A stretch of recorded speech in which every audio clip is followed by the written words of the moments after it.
우리는 어차피 싸우다가 죽게 되겠지요. 그러나 좋습니다. 일본의 노예가 되어 사느니 자유민으로 죽는 것이 훨씬 낫습니다. 의병. 의로운 군대를 뜻하는 의병. 여러분은 의병에 대해 얼마나 알고 계신가요? 오늘은 단순한 군인들이 아닌 우리 역사를 바꾼 영웅들이라 할 수 있는 의병에 대한 역사 브리핑 시작하겠습니다. 의병은 말 그대로 의로운 군대라는 뜻입니다. 나라가 위험에 처했을 때 자발적으로 일어나 싸운 평범한 사람들이었고, 관군이 아닌 일반 백성들이 스스로 무기를 들고 나라를 지키기 위해 나선 사람들이었습니다. 마치 영화 속 슈퍼히어로와 같은 영웅들이었죠.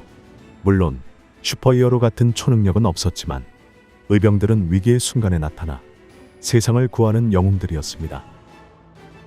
그렇다면 의병은 언제부터 있었을까요? 의병의 역사는 삼국시대까지 거슬러 올라갑니다. 고구려, 백제, 신라 시대에도 외적의 침입에 맞서 자발적으로 일어난 민간인들이 있었습니다. 하지만 이때는 의병이라는 명칭을 사용하지 않았으며 그 성격도 지금과는 조금 달랐습니다. 의병이라는 용어가 본격적으로 사용되고 그 개념이 확립된 것은 조선시대부터였습니다. 특히 가장 유명하고 활발했던 시기는 임진왜란 때였습니다. 1592년 일본이 조선을 침략했을 때 전국은 혼란에 빠졌고 관군은 제대로 된 저항도 못하고 무너졌습니다. 이때 전국 각지에서 의병들이 일어났습니다. 의병들은 관군이 무너진 상황에서도 자신의 고향을 지키고 나라를 구하기 위해 자발적으로 무기를 들고 일본군에 맞섰습니다. 이들의 활약으로 민심은 안정되었고 백성들은 우리도 할 수 있다라는 희망을 가질 수 있었습니다. 특히 곽재우, 고경명, 조원 같은 의병장들은 각 지역에서 일본군을 막아내며 일본군의 진격을 늦추었고 후방을 교란시켰습니다. 홍위 장군으로 불리는 곽재우는 의령의 정암진에서 수백 명의 의병으로 수천 명의 일본군을 물리치는 큰 승리를 거두며 일본군의 북상을 지연시켰고 조선군이 전열을 가다듬을 시간을 벌 수 있었으며 일본군의 호남 진출을 막았습니다. 도끼상소로 유명했던 조원은 학자였으나 전쟁이 일어나자 붓 대신 칼을 들었고 청주성을 탈환하는 큰 공을 세웠던 인물이었으며 그는 전투 전에 항상 시를 지어 군사들을 독려했다고 합니다. 이처럼 의병들은 각 지역을 지키기 위해 모인 사람들이었기에 각 지역의 특성을 잘 알고 있었고 이 점을 잘 활용해 일본군과 맞섰습니다. 산악지대에서는 매복을, 평야에서는 기동력을 활용한 공격을 펼쳤고 치고 빠지는 게릴라 전술을 이용해 일본군에게 피해를 입혔습니다. 하지만 이러한 성과에도 의병들의 삶은 어려웠습니다. 의병 대부분은 정부의 지원 없이 자비로 무기를 마련하고 식량을 조달해야 했고 전쟁이 끝난 후에도 많은 의병들은 제대로 된 대우를 받지 못했습니다. 물론 임진왜란 직후 일부 의병장들이 관직을 받기도 했지만 대부분의 의병들은 평범한 삶으로 돌아갔고 그들의 공로는 제대로 인정받지 못했으나 의병 활동은 임진왜란 이후에도 계속되어 대한제국 시기에도 의병 활동이 일어났습니다. 1895년 일본이 명성황후를 시해하고 단발령을 내리자 이에 분노한 사람들이 의병을 일으켰고 이때의 의병은 유생들이 중심으로 이루어져 있었습니다. 1907년 일본이 고종황제를 강제로 퇴위시키고 군대를 해산시키자 이에 반발의 의병이 일어났습니다. 이때는 해산된 군인들이 대거 의병에 합류하면서 전투력이 크게 향상되었지만 이러한 의병을 일제는 폭도로 취급했고 많은 의병들이 체포되거나 처형되기도 했으며 살아남은 의병들도 오랫동안 숨어 살아야 했으나 그들의 정신은 사라지지 않았고 의병 정신은 독립운동가들에게 이어졌으며 국내에서만 활동하던 의병들이 만주와 연해주 등 국외로 활동 범위가 넓어지면서 조직이 체계화되었고 나중에는 여러 의병 부대가 연합하여 큰 조직을 만들기도 했습니다. 또한 의병들의 목표가 일본군을 물리치는 것에서 완전한 독립을 쟁취하는 것으로 바뀌면서 의병 정신은 후대의 독립운동가들에게 이어져 우리나라의 독립을 이루는데 큰 역할을 했습니다. 또한 우리나라의 의병은 유교 정신과 결합해 독특한 특징을 가지고 있었습니다. 중국에서는 지방의 민간인들로 구성된 군대인 향병이 있었으나 우리나라의 의병보다는 좀 더 공식적인 성격이 강했고, 일본에서는 지방의 무사들이 중심이 된 군대인 국군이 있었으나 우리나라의 의병처럼 자발적으로 조직된 것은 아니었습니다. 우리나라의 의병은 다른 나라와 달리 자발성이 매우 강해 정부나 왕의 명령이 없어도 스스로 일어났고, 양반, 농민, 상인, 심지어 노비까지 모든 계층이 참여했으며 나라에 대한 충성과 의리를 중요시 여겼습니다.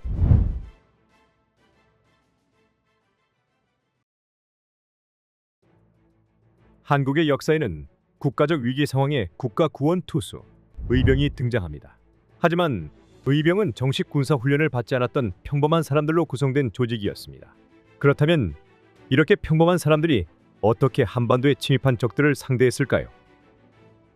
유격전. 의병들이 가장 많이 사용했던 전술은 바로 유격전이었습니다. 그렇다면 유격전은 뭘까요? 유격전은 대규모 정규군에 대항해 제한된 장비와 인원으로 수행하는 소규모 전투를 의미합니다. 자, 이제 유격전의 뜻을 알고 나니 의병이 왜 유격전을 가장 많이 사용했는지 감이 오시나요? 의병은 일본의 정규군에 비해 열악한 무기와 훈련 수준을 가지고 있었기 때문에 전력 차이를 극복하는 데 효과적인 유격전을 펼쳤으며, 의병은 정규군과 달리 자발적으로 결성된 민병대 성격을 띠고 있었기에 대규모 전투보다는 소규모 부대로 나뉘어 기동성과 은밀성을 중시하는 유격전을 펼쳤습니다. 의병들은 주로 자신들의 고향에서 활약했기 때문에 자신들의 고향 지형을 잘 알고 있어 산과 골짜기를 이용해 적을 기습하고 빠르게 도망가거나 요충지에 숨어 있다가 적이 오면 기습하는 공격 방식을 취하면서 일본군에게 피해를 주었고, 전쟁에서 가장 중요한 보급을 차단하는 전략을 자주 사용했습니다. 특히 낙동강 수로를 차단해 일본군의 군량과 병력 운송을 방해하면서 일본군의 전투력을 약화시켰습니다. 한 가지 예시로 홍위 장군으로 불렸던 의병장 곽재우는 자신과 부하 10여 명에게 동일한 붉은 옷을 입혀 적을 유인하고 교란시키는 전술을 펼쳤고, 지형을 효과적으로 활용해 수적 열세에도 불구하고 승리를 거두었습니다. 또한 인근 마을의 주민들의 도움을 받아 정보를 수집하고 활용했습니다. 의병들은 주민들의 정보를 바탕으로 효과적인 공격을 계획할 수 있었으며, 한국의 산악지대를 근거지로 활용하여 일본군의 추적을 피하고 지속적인 저항을 이어나갔습니다.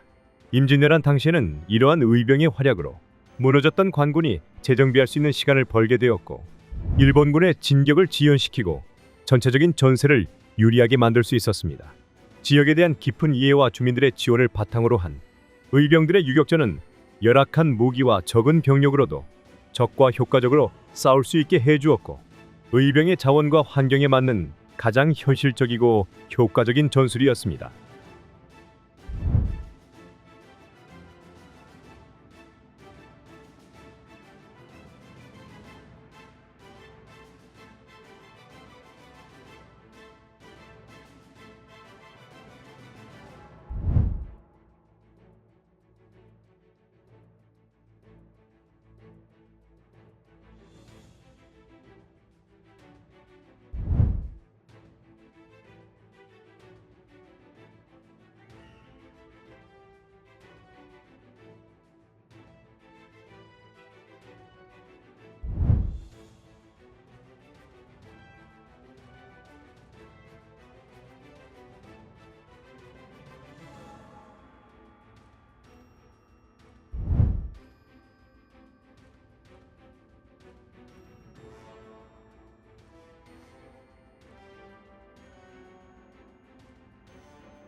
최근 넷플릭스에서 방영된 영화 전란을 보다가 문득 의병에 대한 궁금증이 생겨서 의병에 대한 영상을 제작하고 업로드했었는데, 한 분이 흥미로운 댓글을 남겨주셨습니다.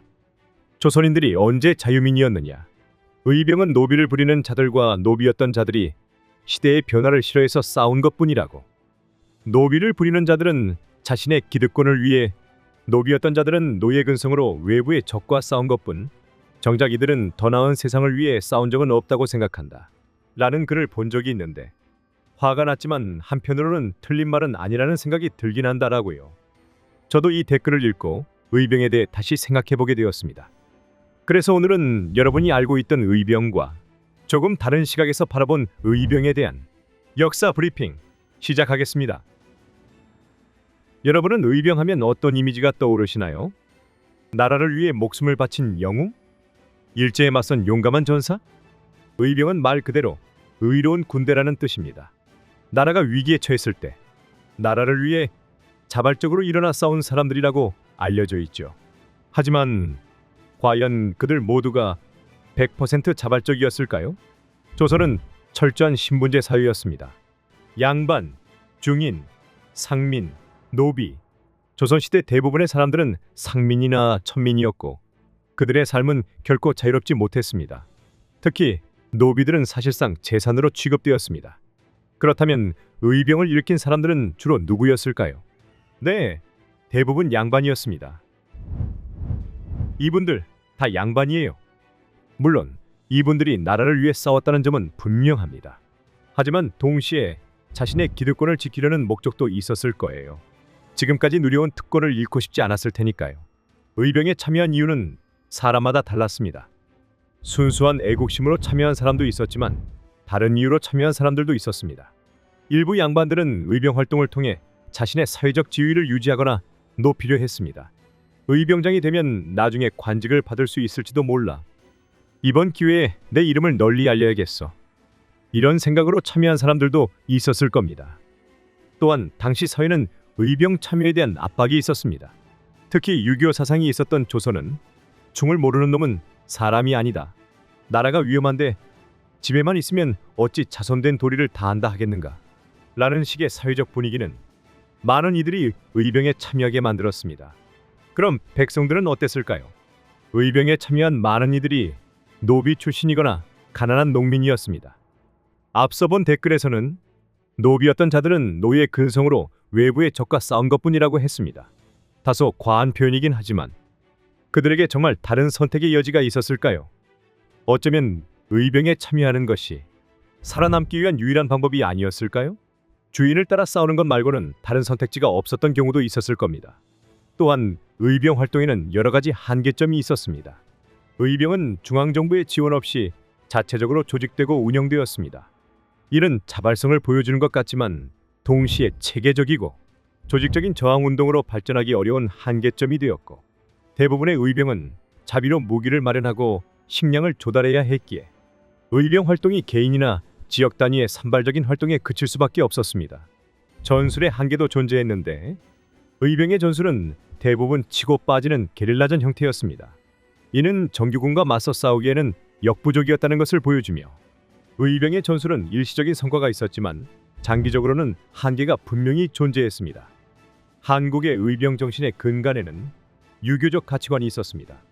충과 의를 중시하는 유교 사상이 의병 활동의 원동력이 되었지만 이는 동시에 한계점이 되기도 했는데 유교적 사고방식은 의병 활동을 경직되게 만들었고 사회 계층 간의 갈등을 일으키기도 했으며 의병 내부에는 계급 차별에도 문제가 있었습니다. 같이 싸우는 동료이지만 양반 출신 의병장들이 농민이나 노비 출신 의병들을 차별하는 경우가 많아 이러한 차별 때문에 의병 활동의 효율성이 떨어졌고 의병들이 하나가 되기 어려웠습니다. 지금까지 의병에 대해 비판적인 시각에서 살펴봤습니다. 우리가 알고 있던 의병의 모습은 어쩌면 너무 단순화되고 미화된 것일 수 있습니다. 실제 의병의 모습은 훨씬 더 복잡하고 다양했을 것입니다. 분명 좋은 점도 있었고 아쉬운 점도 있었겠죠. 그렇다면 이렇게 의병을 비판적으로 바라보는 것이 의병의 가치를 떨어뜨리는 걸까요? 저는 전혀 그렇지 않다고 생각합니다. 다양하게 접근하고 바라볼수록 오히려 의병의 진정한 모습을 이해하고 그 속에서 우리가 배울 점을 찾는 것이 더 중요하다고 생각합니다. 역사는 흑백 논리로 단순하게 판단할 수 없습니다. 의병도 마찬가지죠. 그들의 용기와 희생정신은 분명 존경받아 마땅하지만 동시에 그 한계와 문제점도 인정해야 합니다. 이렇게 균형 잡힌 시각으로 역사를 바라볼 때 우리는 과거로부터 더 많은 것을 배우고 미래를 위한 지혜를 얻을 수 있다고 생각합니다. 지금까지 역사 브리핑이었습니다. 감사합니다. 영상이 유익하셨다면 좋아요와 구독 부탁드립니다. 감사합니다.